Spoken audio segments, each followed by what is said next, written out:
తిన్నావా? జై బాబా అండి అందరికి. ప్రార్థనా గీతాన్ని సులోచన ధనలక్ష్మి పాడతారు. తర్వాత ఓ సంకీర్త సుశీల గారు అండ్ జ్యోతి గారు పాడతారు. జై బాబా అండి. జై బాబా అండి. జై బాబా.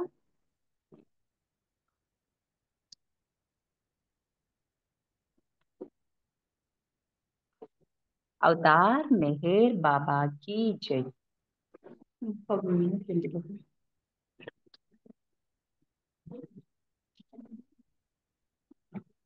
अवतार मेहर बाबा की जय। अवतार मेहर बाबा की जय। अवतार मेहर बाबा की जय। नमो मेहर बाबा अवतार नमो देव देवा। प्रभु नमो मेहर बाबा अवतार नमो देव देवा। अपार दिव्या कृपा सागरा अपार दिव्या कृपा सागरा सकल चराचर जगदोद्धारा सकल चराचर जगदोद्धारा नमो मेहर बाबा अवतार नमो देव देवा। प्रभु नमो मेहर बाबा अवतार नमो देव देवा।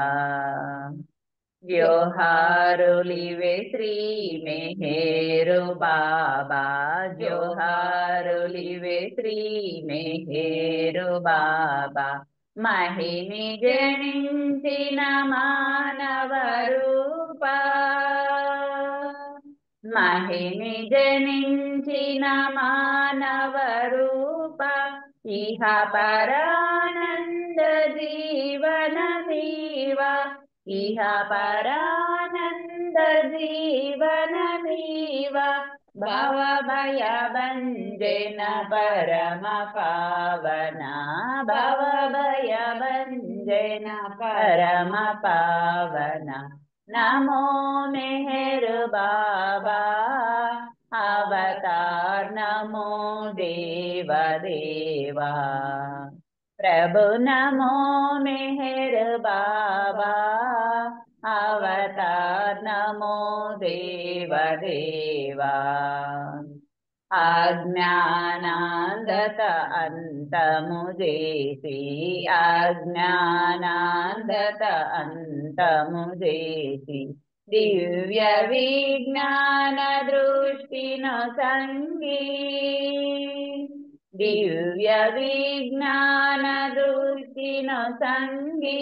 हरिषेद्वर्गमु अंतरिंपगा हरिषेद्वर्गमु अंतरिंपगा। अव्ययमोक्षं बनुग्रहिंपुमु अव्ययमोक्षं बनुग्रहिंपुमु। नमो मेहर बाबा अवतार नमो देव देवा। प्रभु नमो मेहर बाबा अवतार नमो देव देवा। अवतार मेहर बाबा की जय। अवतार मेहर बाबा की जय। अवतार मेहर बाबा की जय। जय मेहर बाबा अंदरिकी जय बाबा। रजनी गाరు జయ మెహర్ బాబా అండి. జై బాబా సులోచన చక్కటి ప్రార్థనా గీతంతో ఈ రోజు ఈ సహవాస్ ప్రారంభించినందుకు జై మెహర్ బాబా. ఇప్పుడు ఒక 2 సంకీర్తనలు విందామండి. సుశీలి గారు ఓ సంకీర్తన, జ్యోతి గారు ఓ సంకీర్తన చేస్తారు. హారతికి ఎం నాగమణి గారు రెడీగా ఉండాలి. జై బాబా. జై బాబా. జై బాబా. తరగని పెన్నిధి నీ కృప కన్నా తమితీరే నీ రూపము కన్నా మిన్న అయినది జన్మకు లేదు. సన్నుతింతు నిన్ను సరగుణరమ్మ కమ్మనైన నీ నామమే మాకు నిత్య శరణ్యము బాబా. కమ్మనైన నీ నామమే మాకు నిత్య శరణ్యము బాబా. తెలివితేటలకు తెలియగరావు బాహ్య నేత్రముల కానగరావు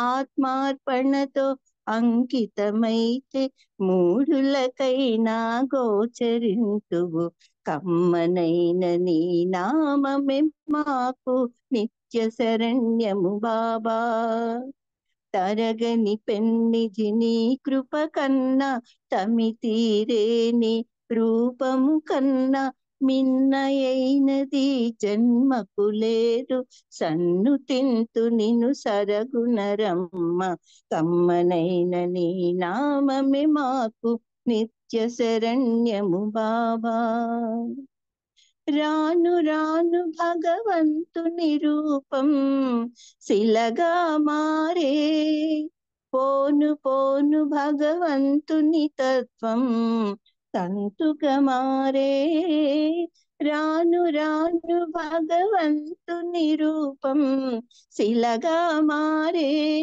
పోను పోను భగవంతుని తత్వం తంతుగా మారే తంతుల మరుగున నిజ తత్వాన్ని వెలికి తీసి కను విప్పు చేసితివి కమ్మనైన నీ నామమే మాకు నిత్య శరణ్యము బాబా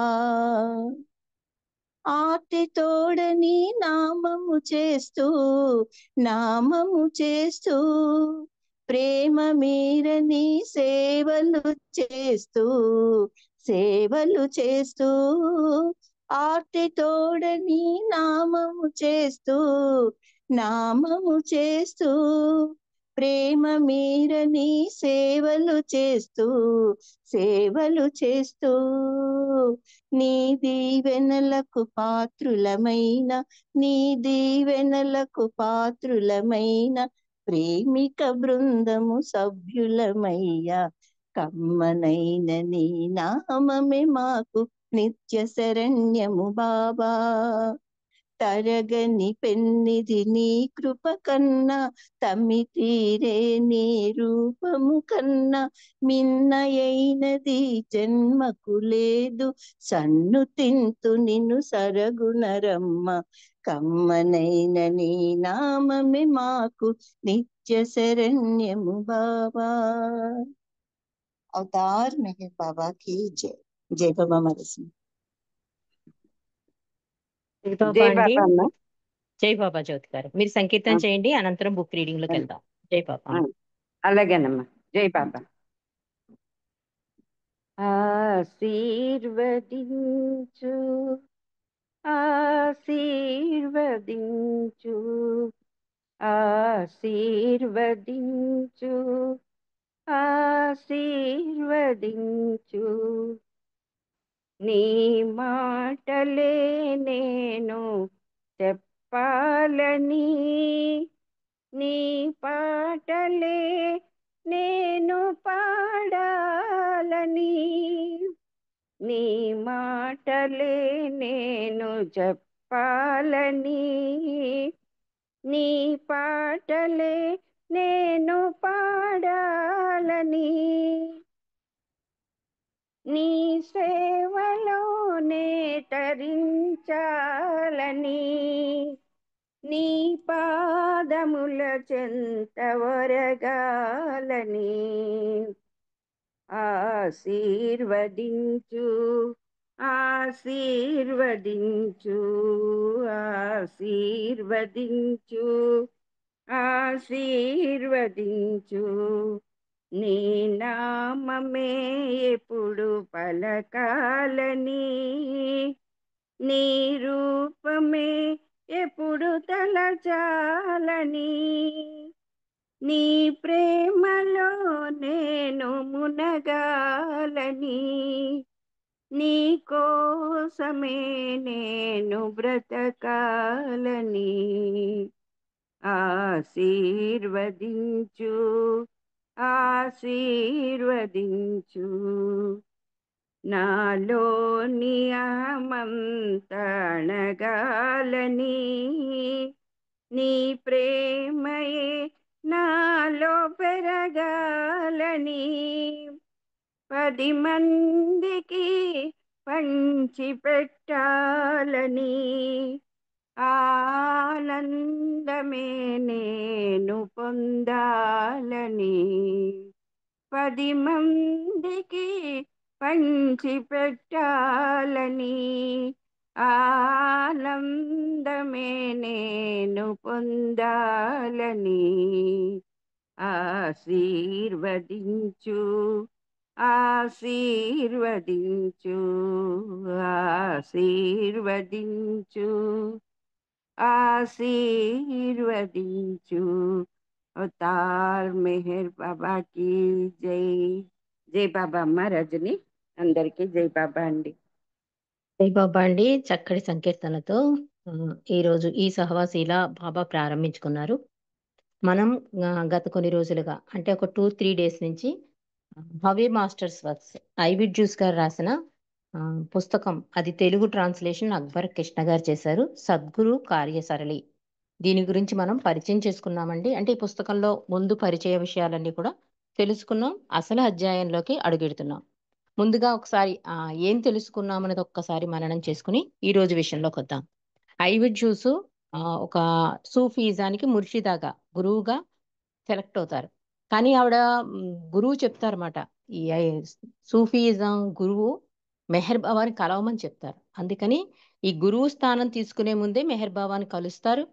ఆయన చెప్తారు, నిజమైన శిష్యురాలిగా నువ్వు ఉంటే నీకు నేను సహాయం చేస్తాను నీ సూఫీ సంస్థకి అని చెప్పి బాబా ప్రామిస్ చేయడం, ఆవిడ అలాగే ఉండడం, బాబా కూడా అన్ని ట్రైనింగ్స్ అంతా చేయించి ఆ తర్వాత ఆవిడ అక్కడ పంపించడం. కానీ ఫస్ట్లో చాలా కష్టాలు ఎదుర్కోవాల్సి వస్తుంది ఆవిడ. ఆ సూఫీ దాంట్లో బాబా విషయాలు చెప్తూ వాళ్ళని ట్రైన్ చేయడం అనేది ఆవిడ కొంచెం వ్యతిరేకతే ఎక్కువ కనిపిస్తుంది. తర్వాత బాబా ఇన్ఫ్లుయెన్స్ వలన, ఆ బాబా సహకారం వలన మళ్ళీ 1952లో కొత్త సూఫీ సంస్థ నియమావళి ప్రకారం బాబా ఏర్పాటు చేయడం, నెమ్మది నెమ్మదిగా గ్రాడ్యువల్గా అందరూ దానికి అట్రాక్ట్ అవ్వడం, అంటే రకరకాల ప్రవృత్తులు గల వాళ్ళందరూ కూడా అందులో ఉండడం, చాలా సహనంతో బాబా ఏం చెప్పారో, అంటే నువ్వు ఎలా చెయ్యాలి అంటే ఒక సూఫీజం సాంప్రదాయాన్ని ఎలా నడపాలి అంటే ప్రేమ, భగవంతుని కోసం తపన, నిస్వార్థ సేవ, ఈ 3 ప్రాధాన్యతని అని చెప్తారు బాబా. అలాగే ఆవిడ చేస్తుంది. అలాగే నెమ్మదిగా అన్ని ప్రవృత్తులు గలవాళ్ళు అందులో ఉండడం, నెమ్మది నెమ్మదిగా బాబా వెంపు అడుగులు వేయడం జరుగుతుంది. అంటే ఆయన యొక్క కార్య సరళి ఎలా ఉంటుందో తను అనుభవం ద్వారా కొన్ని విషయాలు మనకి ఇందులో తెలియజేశారండి. అది మనం తెలుసుకుంటున్నాం. ఇది ఒక రకంగా ఒక పాఠ్య గ్రంథం అని కూడా అంటారు. అంటే పుస్తకాలు స్టూడెంట్స్ చదువుతారు చూడండి, అలాగా ఒక టెక్స్ట్ బుక్‌లా కూడా మనకి ఉపయోగపడుతుంది అంటూ చాలా అద్భుతమైన గ్రంథం, ప్రతి వాళ్ళు చదవవలసిన పుస్తకం అని చెప్పి రాశారు. మరి ఈ రోజు ఏంటంటే పరివీక్షణం అంటున్నారు. అందులో ఏం రాశారో తెలుసుకుందాం. సద్గురు కార్యసరళి అనే ఈ గ్రంథం సాధారణ లౌకికులకు గాని, ఏదో ఒక ఆధ్యాత్మిక స్థాయికి చేరని సాధకులకు గాని ఎన్నడూ అర్థమవుదు. అంటే ఏదో భగవంతుని మెకానికల్గా ఒక టైం ప్రకారం చూడండి, మార్నింగ్ లేచిన వెంటనే దీపం పెట్టడం, మూసేయడం, మళ్ళీ మార్నింగ్ వరకు ఆ పూజా గదిని తెరవరు. అలాంటి వాళ్ళకి కాదు. ఒక భగవంతుని తెలుసుకోవాలి, ఒక ఆధ్యాత్మిక విషయాలు అందులో అడుగు పెట్టాలి అనుకున్న వాళ్ళకైతే ఈ పుస్తకం అర్థమవుతుంది. కానీ ఏమీ ఒక అవగాహన లేని వాళ్ళకైతే ఈ పుస్తకం అర్థం కాదు అని చెప్తున్నారు. ముందుగా మనం గురువు అనే మాటకు నిర్వచనం అర్థం చేసుకోవాలి. ముఖ్యంగా పాశ్చాత్య ప్రపంచం ఈ విషయంలో అస్పష్టమైన ఊహల్లో ఉంది. అంటే గురువు అంటే ఒక నియమం, ఒక కట్టుబాటు, ఒక ప్రత్యేకమైన వస్త్రధారణ, ఇలా అలాంటి ఊహల్లో ఉంది అప్పుడు.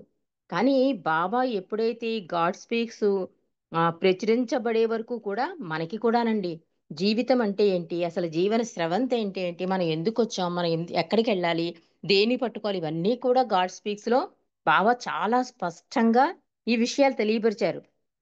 అయితే మెహర్ బాబా ఆ గ్రంథంలో సృష్టి విధానంలోని ఆంతర్యాలను సంగ్రహంగా స్పష్టపరిచారు. అంతేకాక ఇప్పటిదాకా ప్రపంచం స్వీకరించుటకు సిద్ధంగా లేని మరిన్ని వివరాలను విశదీకరించారు పుస్తకంలో. అంటే చాలా మంది ఒప్పుకోరు, కానీ అది యథార్థం. ఎందుకంటే భగవంతుడే సత్యం, ఆయన చెప్పే విషయాలు కూడా సత్యం, సత్యప్రేమ సందేశాలు కనుక. కానీ చాలా మంది ఒప్పుకోరు అంటున్నారు.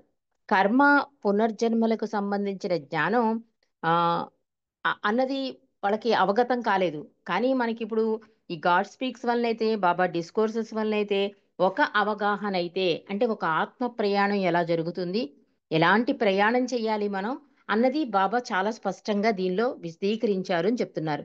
అసలు గురువంటే ఎవరు? అంటే తన యథార్థ ఆత్మజ్ఞాన ప్రాప్తికి లక్షలాది జన్మలుగా ఆటంకం కలిగిస్తున్న సంస్కారాల ముసుగు నుండి బయటపడి ఆత్మ అనుభవం పొందిన వ్యక్తిని గురువు అంటారట.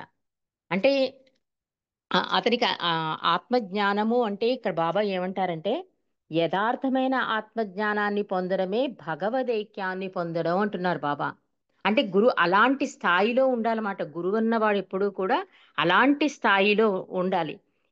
అలా ఉండడం వల్ల ఏమవుతుంది, కొన్ని జన్మలుగా ఉన్న సంస్కారాల ప్రక్షాళన ఆయన చేస్తాడనమాట.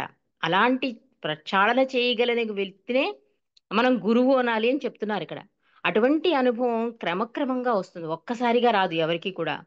మెహర్ బాబా ఒకసారి చెప్పినట్లు నీ మీద నువ్వు దుముకలేవు అన్నట్లుగా ఉంటుంది.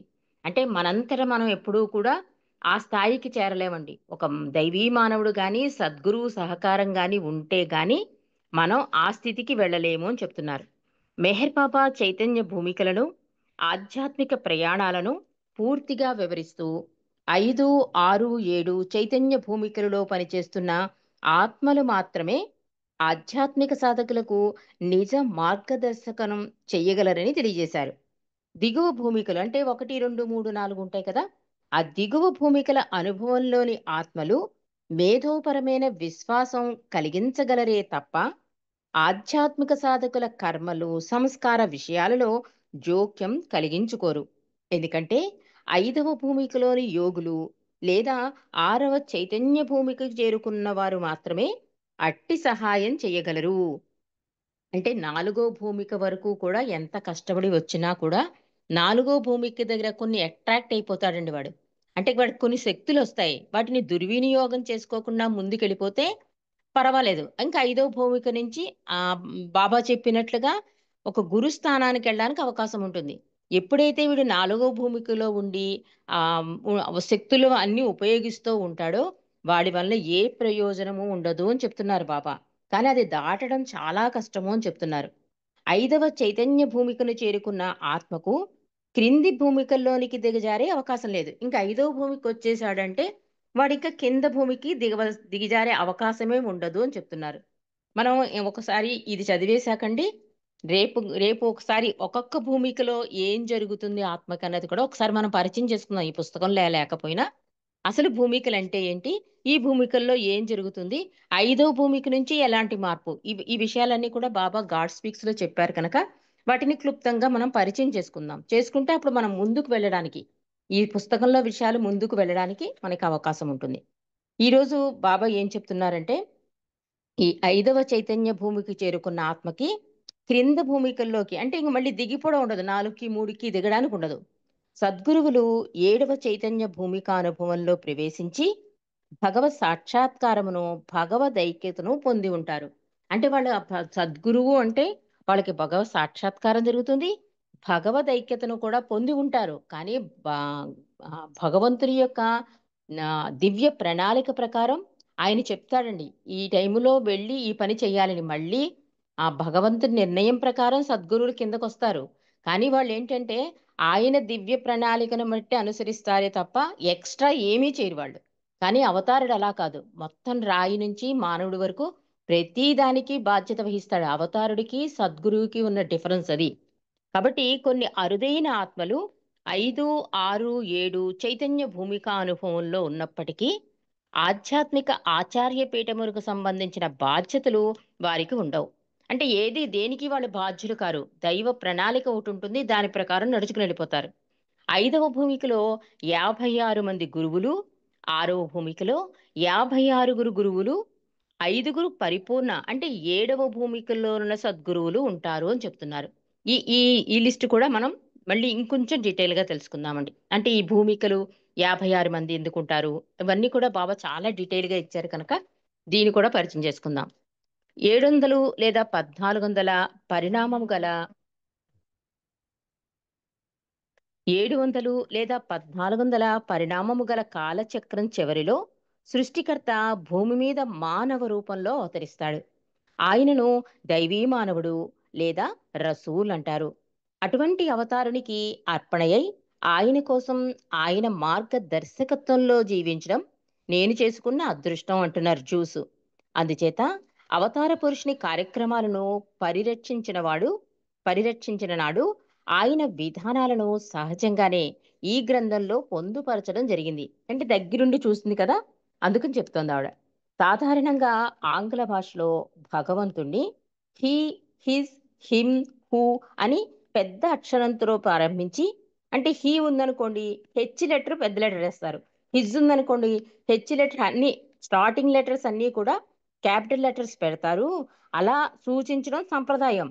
అయితే పెద్ద పెద్ద వ్యాఖ్యలలో తరచూ భగవంతుణ్ణి సూచించినప్పుడల్లా పెద్ద అక్షరాలు రాస్తూ ఉంటే పెద్ద అక్షరాలు చదువుకోవడానికి అడ్డు వస్తూ ఉంటాయి. భగవంతుడు మానవునిగా మానవ రూపంలో అవతరించి మానవునిగా అవతార కార్యక్రమం నిర్వర్తిస్తూ ఉంటాడు అని మరవకూడదు.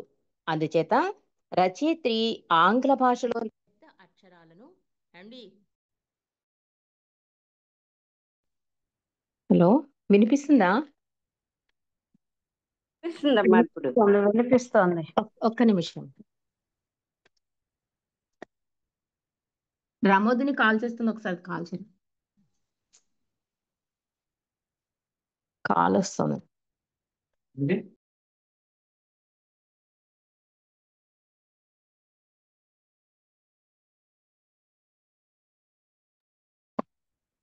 సారీ అండి, కాల్ వస్తుంది, దానివల్ల కట్ అవుతుంది. అందుకని ఆవిడ పెద్ద అక్షరాలకి పెడితే అది కొంచెం అడ్డుగా ఉంటుంది కనుక నేను చిన్న లెటర్స్ రాశాను అని చెప్తోంది. భగవంతుడు మానవునిగా మానవ రూపంలో అవతరించి మానవునిగా అవతార కార్యక్రమం నిర్వర్తిస్తూ ఉంటాడు అని మరవకూడదు. అందుచేత రచయిత్రి ఆంగ్ల భాషలోని పెద్ద అక్షరాలను భగవంతుని సూచించుటకు వినియోగించలేదు అని చెప్తున్నారు. మెహర్ బాబా మానవులను పరివర్తన చెందించిన విశేషాలను సవిస్తరంగా తెలియజేయాలని నా అభిలాష. అందుచేత మెహర్ బాబా కార్య విధానాలను వివిధ భాగాలుగా విభజించాను అని చెప్తున్నారు. అంటే ఈ పుస్తకంలో ఏం చెప్తున్నానో, అసలు గురువు అంటే ఏంటి, ఆయన కార్య విధానం అంటే ఏంటి, ఆ మెహర్ బాబా యొక్క కార్య విధానాలు కూడా, వీటిని కూడా నేను ఇందులో పొందుపరిచాను అని చెప్తున్నారు. అందులో ముందుది ఏంటంటే ఆదర్శవంతమైన నమూనా కార్యక్రమాలు. అంటే సృష్టిలోని ప్రతి వారికి ఆధ్యాత్మికపరమైన త్రోపినివ్వడం. అంటే మెహర్ బాబా కార్య విధానంలో ఏముంటుంది అంటే ఒక ఆధ్యాత్మికంగా ఒక ముందు ఉంటారు కదా, అంటే మస్తులు. మనం ఒక ఎగ్జాంపుల్ చెప్పాలంటే సృష్టిలోని ప్రతి వారికి ఆధ్యాత్మికపరమైన తోపునివ్వడం. బాబా కూడా అంటారు కదా, తన చేతి ప్రసాదం ద్వారా ఒక ఆధ్యాత్మిక త్రోపునిచ్చాను అని. అలాగా ప్రతి వారికి ఆధ్యాత్మికపరమైన త్రోపునివ్వడం, అది అవతారుని ధ్యేయం. దానికి సంకేతకంగా అవతారుడు చేసే పనులు, అంటే ఉదాహరణకి ఒక అనాథకు స్నానం చేయించి బట్టలు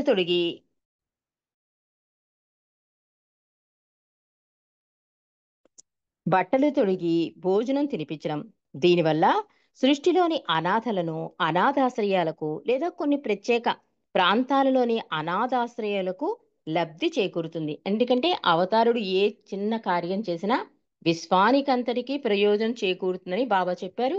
కాబట్టి అలాగే మనకు కూడా తెలుసు, బాబా చేసిన విశ్వ కార్యక్రమాలు ఇప్పుడు ప్రపంచంలో అందరూ ఎంత సులువుగా వాడేస్తున్నారో. ఫర్ ఎగ్జాంపుల్ అక్షర ఫలకం అండి, దాన్ని చూడండి. ఇప్పుడు మనం కీబోర్డ్ కింద అన్ని చోట్ల మెయిన్ ఫోన్స్, కంప్యూటర్లు అన్నిటికీ చాలా ఈజీగా వాడేస్తున్నాం. అలా ప్రభువు చేసిన ఏ కార్యమైనా కూడా యావత్ విశ్వానికి ప్రయోజనకారిగా ఉంటుంది అని తెలిపే విషయాలు. ఆ విషయాలు కూడా ఇందులో ఉన్నాయని చెప్తున్నారు. ప్రజలకి అతి బాధాకరములైన కర్మను అనుభవించుటకు సహకరించుట, శక్తులను ఆలోచనలను నిర్దేశించుటకు శక్తిని వినియోగించుట, ఆయన కార్య విధానాల గురించి మెయిన్ పాయింట్స్ చెప్తున్నారు ఆవిడ. అంటే బాబా ఒక ఆధ్యాత్మిక త్రోపునివ్వడానికి వచ్చారు. అంతేకాకుండా అనాథలకు, అంటే ఈ లేనితనం, అంటే పేదరికాన్ని నశింపచేయడానికి వచ్చారు. అంతేకాకుండా ప్రజలకి అతి బాధాకరములైన కర్మలను అనుభవించుటకు సహకరించుట.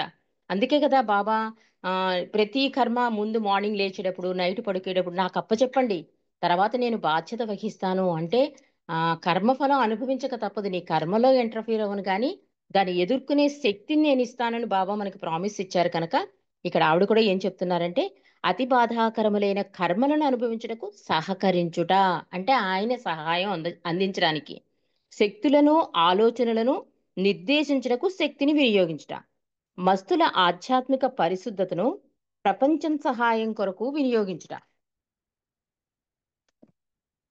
ఇంకా కర్మఫలములను స్వీకరించుట అంటే కర్మలను తనపై వేసుకోవడం కాదు, మానవాళి సౌఖ్యం కోసం వారి కర్మలను మార్పు చెందించి తాను బాధపడడం, ఇంకా బాహ్యంగా నిరర్ధకములు అనిపించే పనులను తన శిష్యుల చేత చేయించి దాని ద్వారా కొందరు వ్యక్తులను గాని ఎక్కడో సుదూర ప్రాంతాలలో ఆపదల్లో ఉన్న కొన్ని సముదాయాలకు గాని సహాయం చేయడం, వివిధ విధానాల ద్వారా అలసట, అవమానం, ఒత్తిడులు కలుగజేయడం, వీటి ద్వారా అసత్య అహాన్ని త్రుంచివేయడం, ఓర్పును అలవాటు చేయుట, భగవంతునిపై భారమంతా మోపి కలతలు లేకుండా స్వేచ్ఛగా ఉండే విధానం బోధించుట, దృశ్య అదృశ్య ప్రతినిధులను వినియోగించుట, కొన్ని పనులకు భౌతిక శరీరమును కాకుండా అదృశ్య శక్తులను వినియోగించుట, ప్రేమ, అనుగ్రహం, విశ్వాసం, నిజాయితీ ఇలాంటి వాటిని వాడుట, తాదాత్మ్యతల నుండి విడదీయుట, నిస్వార్థ సేవ.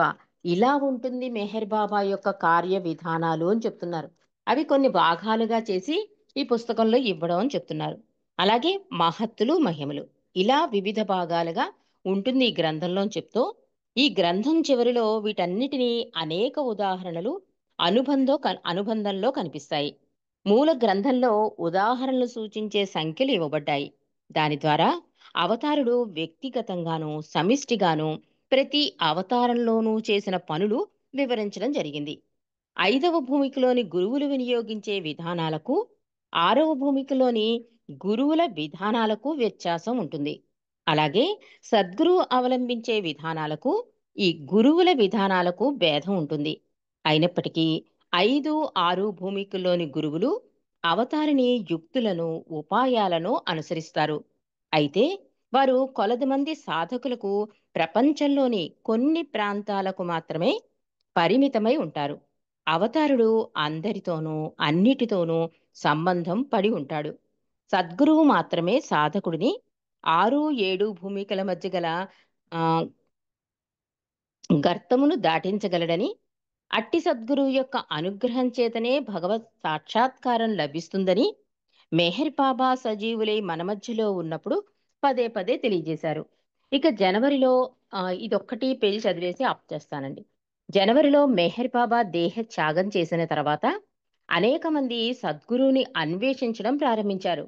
ఒక్క క్షణం ఆగి మనం పరిస్థితిని అర్థం చేసుకుంటే సృష్టిలో ఎప్పుడు ఆచార్య పీఠానికి సంబంధించిన బాధ్యతలను నిర్వర్తించే 5గురు సద్గురులు ఉంటారని గ్రహిస్తాం. అందుచేత అటువంటి సద్గురును పొందడానికి ప్రయత్నించవలసిన అవసరం ఉంది. మనలో చాలా మంది ఆధ్యాత్మిక సముపార్జన విషయంలో కిండర్ గార్డెన్ స్థాయిలో ఉన్నాం. ఇవిడ అందరి గురించి చెప్తున్నారండి. అంటే ఒక గురువుని వెతకటంలో ఎలాంటి జాగ్రత్తలు తీసుకోవాలి, ఆ గురువు ఏం చేస్తాడు, ఎక్కడికి మన ఏ గమ్యం వైపు నడిపిస్తాడు, ఇవన్నీ చెప్తూ మెహర్ బాబా 5గురు ఉంటారన్నారు కదా సద్గురువులు, ఆ సద్గురువులు కూడా ఎంతవరకు చేయగలరో కూడా చెప్తున్నారు ఆవిడ. మన ఆధ్యాత్మిక స్థాయి ఎలా ఉంటుందంటే కిండర్ గార్డెన్ స్థాయి, అంటే ఎల్కేజీ కూడా కాదు, అంతకన్నా తక్కువ స్థాయిలో ఉన్నాము అని చెప్తున్నారు. అందుచేత సద్గురువుని అంచనా వేయలేం. ఎలాగంటే 1వ తరగతి విద్యార్థి ఫిజిక్స్ లో PhD చేసిన వ్యక్తిని తనకు ఉపాధ్యాయునిగా కనుగొనలేడు, ఊహించలేడు. ఆధ్యాత్మిక మార్గంలో పురోగమించిన ఉన్నత ఆత్మలు బుద్ధిపరమైన విశ్వాసాన్ని కలిగిస్తారు. మనం ఆధ్యాత్మిక మార్గంలో ఎదగాలి. మనం గత జన్మలో చేసుకున్న సుకృత కర్మల ఫలితంగా ఆత్మ ప్రకాశం స్వీకరించిన మహాత్ముల సహాయం చేయడానికి తటస్థపడతారు. ఆధ్యాత్మిక ప్రయాణంలో చివరికి సద్గురువు సందర్శనం లభిస్తుంది. ఈ జన్మలోనే నిజ అస్తిత్వపు రహస్యాలను ఛేదించాలనే ఉత్సాహం, తీవ్రమైన తపనతో జ్వలించేవారు మాత్రమే తాము అత్యంత అమూల్యమైన వానిగా భావించే సర్వస్వాన్ని మానసికంగానూ భౌతికంగానూ త్యజించి ఆధ్యాత్మిక గురువు యొక్క సాంగత్యం మరియు అనుగ్రహం కోసం ప్రయత్నించాలి. కేవలం శరీరధారి అయిన సజీవ సద్గురువు మాత్రమే మనందరి హృదయాల్లో స్థితమై ఉన్న స్వర్గరాజ్య ద్వారాలను తెరవగలడు. సత్పురుషుల ఎడల మనం ఎటువంటి సరైన సురక్షితమైన భావనతో వ్యవహరించాలి అని అడిగినప్పుడు మెహర్ బాబా ప్రసిద్ధ పర్షియన్ కవి హఫీజ్ యొక్క ప్రశస్తమైన మాటలను ఇలా చెప్పారు: ఏనుగును నడిపించే మావటితో స్నేహం చేయకు, లేదా ఏనుగుని కూడా స్వీకరించడానికి సిద్ధపడు అనేవారట హఫీజ్ మహాకవి. ఏనుగును నడిపించే మావటి వాటితో స్నేహం చేయకు, లేదా ఏనుగుని కూడా స్వీకరించడానికి సిద్ధపడకు. అంటే మన గోలు ఏంటి అన్నది ఆలోచించాలి. అది ఇడిచి కూడా అంటారు, ఒక మర్యాద ఎవరి దగ్గర నుంచైనా వచ్చిందనుకోండి, మనం డబ్బు పంపిన వాడికి కృతజ్ఞత చూపించాలి గాని మనీ ఆర్డర్ తీసుకొచ్చి ఇచ్చిన పోస్ట్ మ్యాన్కి కాదు కదా మనం కృతజ్ఞత చెప్పవలసింది. కానీ మన విధానం అలా ఉంటుంది ఆధ్యాత్మికతలో అని చెప్పి ఇరిచి చెప్తాడు. ఇక్కడ బాబా కూడా అదే చెప్తున్నారు. ఏనుగును నమ్మకుండా ఏనుగును నడిపించే వాడితో స్నేహం చేస్తున్నావు అంటే ఏనుగును కూడా నమ్మద్దు అంటున్నారు బాబా. దానికి కూడా సిద్ధపడు అని చెప్తున్నారు. మన భూమిపై అవతారుని జీవితం మరో కథను వ్యక్తం చేస్తోంది. ఆయన తన మండలిని, కార్యకర్తలను ఎంపిక చేసుకుని ఉన్న వారికే పరిమితుడు కాదు, అందరికీ అందుబాటులో ఉంటాడు. ఆయన ముముక్షువుల కోసం, మూర్ఖుల కోసం కూడా సమానంగా ఉంటాడు. అంటే భగవంతుడిలో ద్వంద్వం ఉండదండి. మానవుడిగా ఉన్నప్పుడే ద్వంద్వం. భగవంతుడిలో అన్నీ ఉంటాయి, మంచి చెడు అన్నీ కలగలిసిందే పూర్తి పరిపూర్ణం అంటారు కదా బాబా. అందుకని ఇక్కడ చెప్తున్నారు, అంటే ముముక్షువులు మూర్ఖుల కోసం కూడా ఉంటారు బాబా, కొంతమంది కోసమే కాదు అని చెప్తున్నారు. ఆయన్ని ప్రేమతో ఆకట్టుకోగలం. ఎప్పుడు ఆయన కోరేది, అడిగేది ప్రేమయే.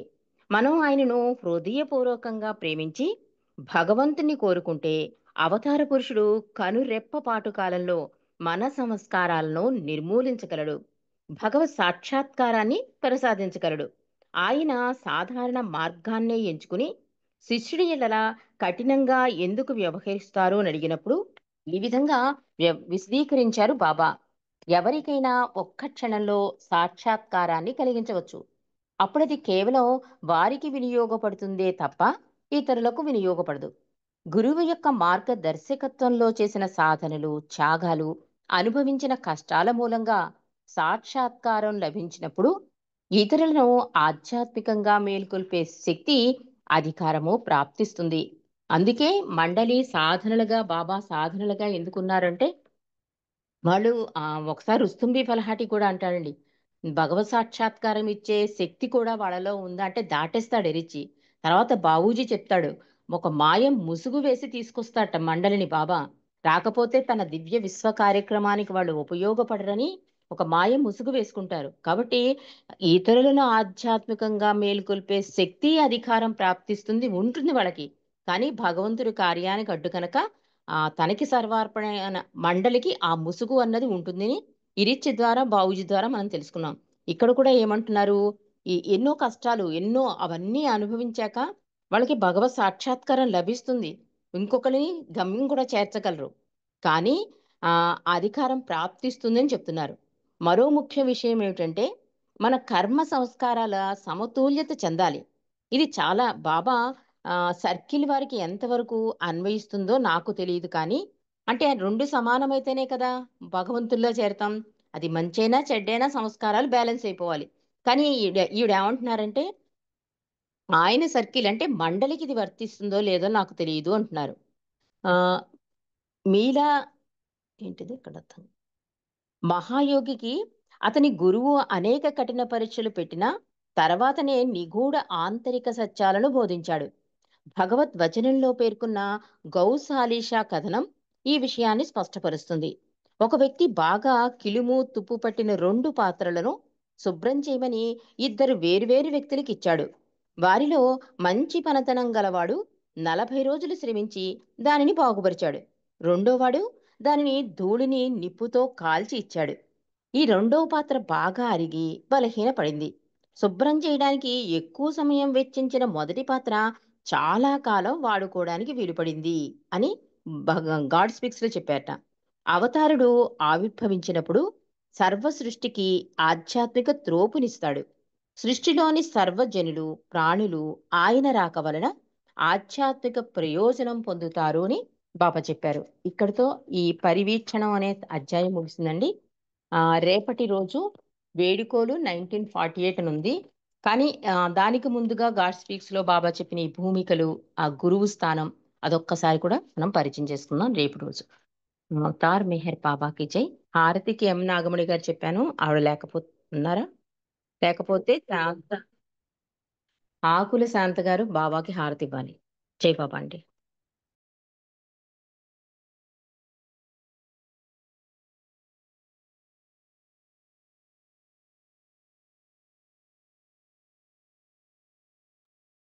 జై బాబా అండి శాంత గారు. జై బాబా లేరా అండి? నాగమణి గారు లేనట్టున్నారు, మీరు ఇచ్చేయండి హారతి. జాయిన్ అవ్వలేదు. జై బాబా. అవతార్ మెహర్ బాబాకి జై. దేవాది దేవా ప్రేమ స్వభావా ప్రభో మెహరు బాబా ప్రియతమా మనసు హారతి దే ప్రియతమా మనసు హారతి దే ప్రేమ జ్యోతి మా హృది వెలిగించు కామ క్రోధములు మది తొలగించు దామను వీడక నిన్ను ప్రేమించు దామను వీడక నిన్ను ప్రేమించు మము కరుణించవయా ప్రియతమా మనసు హారతి దే ప్రియతమా మనసు హారతి దే నీ దివ్య నామమే మదిని స్మరించు నీ దివ్య రూపమే హృది తిలకించు నీ దివ్య పదములే ఆరాధించు నీ దివ్య పదములే ఆరాధించు మము కరుణించవయా ప్రియతమా మనసు హారతి దే ప్రియతమా మనసు హారతి దే అహంకారము హారతి కాగా అహంకారము హారతి కాగా ఇహమే పరమై ప్రకాశించగా పాహి శరణు సాయుజ్యము పొందగా పాహి శరణు సాయుజ్యము పొందగా మము కరుణించవయా ప్రియతమా మనసు హారతి దే ప్రియతమా మనసు హారతి దే దేవాది దేవా ప్రేమ స్వభావా ప్రభో మెహరు బాబా ప్రియతమా మనసు హారతి దే ప్రియతమా మనసు హారతి దే ప్రియతమా మనసు హారతి దే अवतार मेहर बाबा की जय अवतार मेहर बाबा की जय अवतार मेहर बाबा की जय जय बाबा अंडी अंदरिकी जय बाबा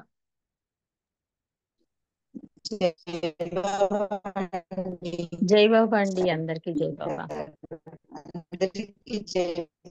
జై బాబా అండి, అందరికీ జై బాబా. జై जय బాబా. बाबा అందరికీ జై బాబా. जय बाबा జై अंडी अंदरिकी जय बाबा